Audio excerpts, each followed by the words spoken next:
শীত চলে আসছে, আমাদের পিঠা খাওয়াও আরম্ভ শুরু হয়ে গেছে। শীত আসছে, পিঠা বানাবো না তা কখনো হয়? ভীষণ মন চাচ্ছিল ঝাল ঝাল পিঠা বানাই খাই, সেজন্য আমি আর আমার ভাই চলে আসলাম পিঠা বানাইতে।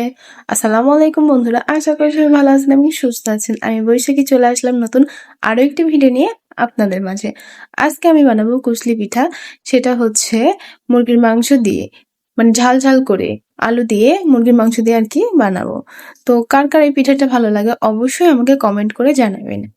আমি আর আমার ভাই মিলে প্রিপারেশন নিলাম পিঠা বানানোর, যেই ভাবা সেই কাজ। এই তো বানানো হয়ে গেছে, তারপরে গরম তেলে ভেজে নিচ্ছি। গরম গরম পিঠা খেতে আমাদের খুব বেশি ভালো লাগে।